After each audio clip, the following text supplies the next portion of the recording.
ഈ സമൂഹം ഉണ്ടല്ലോ, നമ്മൾ എന്ത് ചെയ്താലും കുറ്റം മാത്രമേ കണ്ടുപിടിക്കത്തുള്ളൂ. തടിച്ചിരുന്നാൽ കുറ്റം, മെലിഞ്ഞിരുന്നാൽ കുറ്റം, പൊക്കം കൂടിയാൽ കുറ്റം, പൊക്കം കുറഞ്ഞാൽ കുറ്റം, ജാതിയിൽ കുറഞ്ഞവരായാൽ കുറ്റം, അല്ലെങ്കിൽ ട്രാൻസ്ജെൻഡർ ആയാൽ കുറ്റം, ഡിവോഴ്സ് ആയാൽ കുറ്റം, വിധവയായാൽ കുറ്റം.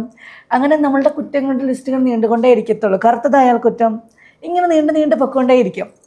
അപ്പം ഒരാളിപ്പോൾ ഒരു ടോക്സിക് റിലേഷൻഷിപ്പ് ബ്രേക്ക് ചെയ്ത് വേറെ റിലേഷൻഷിപ്പിലേക്ക് പോവുകയാണെങ്കിൽ പറയും, ഓ ഇവർക്ക് ഇത് തന്നെയാണ് പരിപാടി, ഇവർക്ക് ഇത് തന്നെയാണ് പണിയെന്ന് പറയും. അതേസമയം ആ കുട്ടി ആ ടോക്സിക് റിലേഷൻഷിപ്പ് സഹിക്കാൻ പറ്റാതെ സൂയിസൈഡ് ചെയ്ത് കഴിഞ്ഞാൽ പറയും, ശേ എന്തിനായിരുന്നു, ഒരു റിലേഷന് വേണ്ടിയിട്ടല്ലേ, ഒരു ചെറുക്കന് വേണ്ടിയിട്ടാണോ ആ കുട്ടി ജീവിതം കളഞ്ഞത്, ആ കുട്ടിക്ക് വേറൊരു റിലേഷൻ കിട്ടില്ലായിരുന്നു, നല്ല ഒരാളെ കിട്ടില്ലായിരുന്നു, എന്ത് പണി ആ കുട്ടി കാണിച്ചെന്ന് ചോദിക്കും. ഇത് രണ്ടും പറയുന്നത് ആരാ? ഈ നമ്മൾ പറയുന്ന ഈ സൊസൈറ്റിയിലുള്ള ആളുകൾ തന്നെയാണ് ഇത് രണ്ടും പറയുന്നത്. സോ ഞാൻ അതുകൊണ്ട് ആരെയും ബോധർ ചെയ്യുന്നില്ല.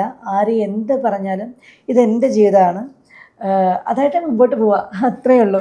എപ്പോഴെങ്കിലും ഈ പറഞ്ഞ പോലെ ഒരു 2-3 റിലേഷൻഷിപ്പ് വർക്കൗട്ട് ആവാതെ പോകുമ്പോഴേക്ക് ഒരു പോയിന്റിലെങ്കിലും എന്താ ദൈവമേ ഞാൻ എന്താ വൈ ഷുഡ് ഐ അങ്ങനെ ഒരു തോട്ട് വരാറില്ലേ? ദേവി, എനിക്ക് തോന്നാറുണ്ട്.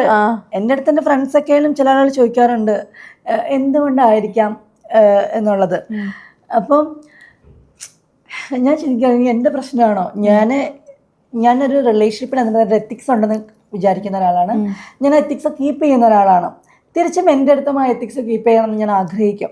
ഞാൻ തിരിച്ച് സ്നേഹം ആഗ്രഹിക്കും. ഇപ്പം ചില ആളുകൾ പറയുമല്ലോ, നമ്മൾ തിരിച്ചൊന്നും ആഗ്രഹിക്കാതെ വേണം ഒരാളെ പ്രണയിക്കാൻ. പക്ഷെ ഞാൻ അങ്ങനെയല്ല. ഞാൻ തിരിച്ച് സ്നേഹം ആഗ്രഹിക്കും. ഞാൻ തിരിച്ച് അറ്റൻഷൻ ആഗ്രഹിക്കും. എന്നെ ഈ ലോകത്ത് വേറൊരാളും എന്നെ ശ്രദ്ധിച്ചില്ലെങ്കിലും എനിക്ക് പ്രശ്നം ഉണ്ടാവില്ല. പക്ഷെ എന്നെ ഞാൻ സ്നേഹിക്കുന്ന, ഞാൻ ഇഷ്ടപ്പെടുന്ന ആളെന്നെ ശ്രദ്ധിക്കണം ഞാൻ ആഗ്രഹിക്കും. സ്നേഹിക്കണമെന്നും എന്നെ അവർ ശ്രദ്ധിക്കണമെന്നും ഞാൻ ആഗ്രഹിക്കുന്ന ഒരാളാണ്. അതെനിക്ക് വേണം. അതില്ലെങ്കിൽ ഞാൻ ഈ പറയുന്നത് പോലെ ഉള്ളിൽ ഭയങ്കര സ്നേഹമുണ്ട് എന്ന് പറയുന്നതിലൊന്നും ഞാൻ വിശ്വസിക്കുന്നൊന്നുമില്ല. എനിക്കത് പ്രകടമായിട്ട്, മാധവിക്കുട്ടിയൊക്കെ പറയുന്ന പോലെ എനിക്കത് പ്രകടമായിട്ട് തന്നെ കിട്ടണം.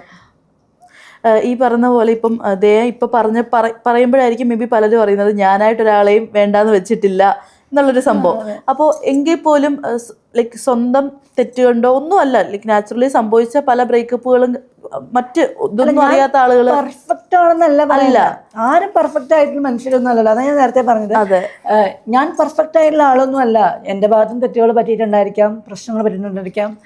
അല്ലെങ്കിൽ റിലേഷൻഷിപ്പിലായിക്കഴിഞ്ഞാൽ ആളുകൾ തമ്മിൽ ചിലപ്പോൾ ആർഗ്യുമെന്റ്സ് ഉണ്ടാവാം, പിണങ്ങാം. രണ്ടുപേരും 2 പെർസ്പെക്റ്റീവിലുള്ള 2 ലൈഫ് സ്റ്റൈലിൽ വരുന്ന ആളുകളാണ്.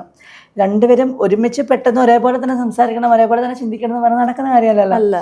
അപ്പം ഒക്കെ ഉണ്ടാവാം. പക്ഷെ അത് ഒരിക്കലും ഒരു റിലേഷൻ ബ്രേക്ക് ചെയ്യാൻ പാകത്തിനുള്ള തെറ്റുകളോ പ്രശ്നങ്ങളോ കുറ്റങ്ങളോ അല്ല എൻ്റെ ഭാഗത്തുനിന്ന് ഉണ്ടെങ്കിൽ തന്നെ ഉണ്ടാവുക അല്ല.